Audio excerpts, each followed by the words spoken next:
to come out of hiding and launch the big transformative ministry activity assignment that God has called us to. You've been involved in ministry, you've been involved in worship arts for a long time. I'm going to tell you a secret. You probably know it already, that's why you're here. There's more. There's a next. It's not over. Yesterday's over, but there's a new day.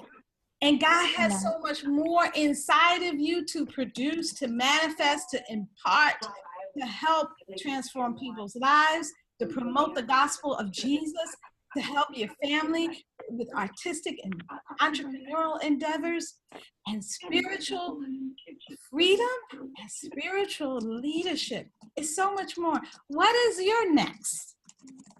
There's a next. I know you know about it. God's already told you about it, but you're hiding it in here or in here or in this notebook. You're hiding it in a notebook.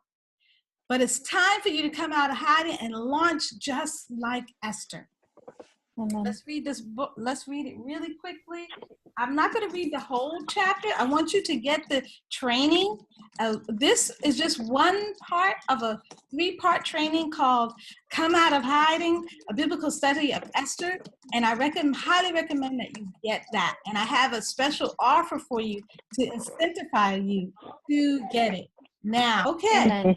It says, Habakkuk went back and reported to Esther what Mordecai had said. Then she instructed him to say to Mordecai, all the king's officials and the people of the royal province know that for any man or woman who approaches the king in inner court without being summoned, the king has put one law, and that they be put to death unless the king extends the gold scepter to them and spare their lives.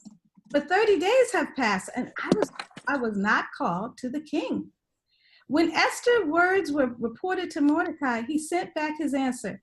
Do not think that because you are in the king's house, you alone of all the Jews will escape. For if you remain silent at this time, release and deliverance for the Jews will arise from another place. But you and your father's family will perish.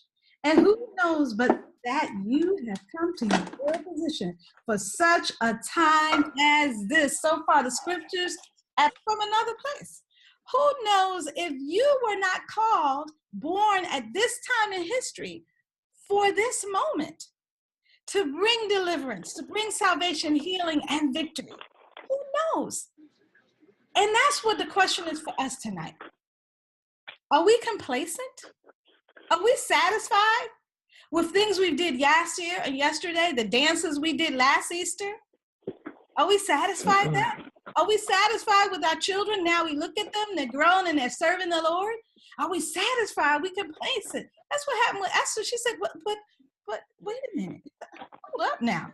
I'm about to have coffee with Tamara. And, we didn't discuss this after coffee time, and after I finished shopping at H&M. But, there's more. There's more. God is calling us to be influential leaders. Amen. For the next phase of what he's doing. God is doing something new every day, all day. In us, not anybody else but us. That's what Mordecai told her. He said, girl, what you think? You think because you say no right now, that God is not going to do it? Guess what? It has to be done. His people has to be saved. They have to be delivered, and God will come out from another era. Now, I'm on video, and y'all looking at me, and y'all probably like, tone it down a little bit. I'm sorry, I'm just so excited. I'm excited, and I'm just honored to be able to be here with you to share this. So, but I'll try to tone it down a little bit. You don't need to tone it down. Keep it up. Tone it down. Keep it up. We're daughters of Esther. He's talking to us. And do you feel like you're stuck? Do you feel kind of bored? Like things are passe and monotonous? Why? You know why?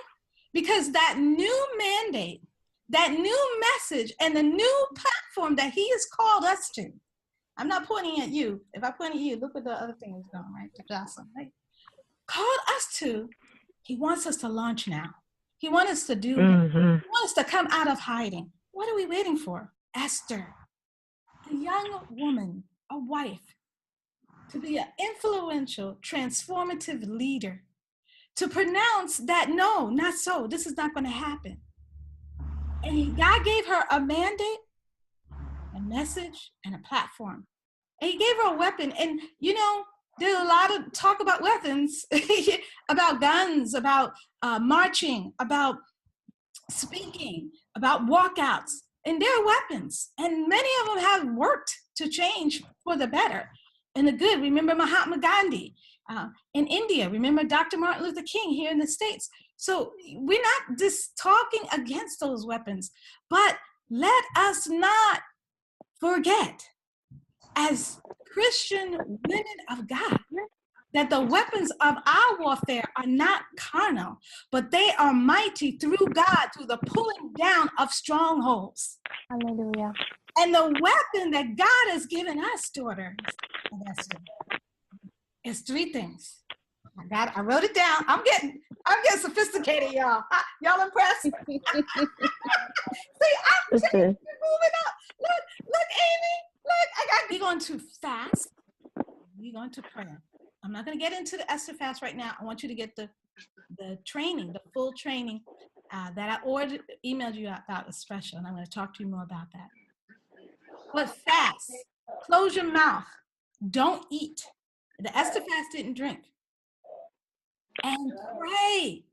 And pray. You know, sometimes people say, and I even hear Christians say, we have to do more than pray. Yeah, but usually when people say that, they didn't even pray. Because let me tell you something. I'm all for action, okay? And I'm all for that. But sometimes when you pray, especially when you fast and pray, you don't have to do anything. And she came out of earth. And she came out of her own little mindset in her heart and her little world of frivolity and apathy and just making do and getting along and being satisfied. She's realized the hunger. She got a God hunger. She got the same hunger Mordecai had, that no, something must be done. And yes, I'm the one. So she fasted and she prayed. And she got, and the third one, remember the third one down here? Community is you and I coming together and praying and fasting on this issue. Praying and fasting and for favor. Now, Esther later was the front person. She's the one that went in the line of danger. She's the one that went to the king. But her friends fasted and prayed with her and for her. And that's what we need to do. We need to pray and we need to fast in community. Let's get together and pray and fast. Get with your friends and pray and fast. Your community, your church, even strangers, even some people you don't know. There was a woman that taught at church. I just met her and she was telling me she couldn't have a baby. Prayer in community. Grab that sister's hand, that brother's hand, those children's hand. You don't have to know them, love them. But what will happen when you do pray and fast? There will be a community. There will be a relationship. And God will do something. And the first thing he's going to do is going to be in you. And that's all we're going to talk about now, is what he's going to do in you. I want you to get the full training.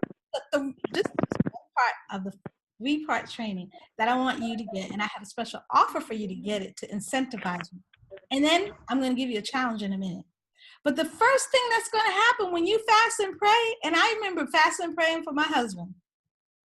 This was a few years ago when we lived in Maryland, and he was looking for work, and we were just going through some trials, honey.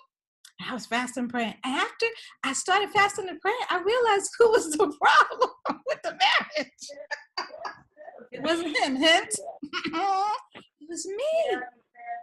So what happened was the fasting and praying, it opened my heart and my mind to listen and hear from God and put a lot behind the selfishness and the ego and the self-centeredness, because you're depriving your body of food, but you're nourishing it with spiritual things. You're nourishing it with the Holy Spirit. You're nourishing it with God's word. And Amen. God changes you, gives you power. And that's what Esther had. She had power. She said, let me at him. Who's at the door, you say? Cleaners.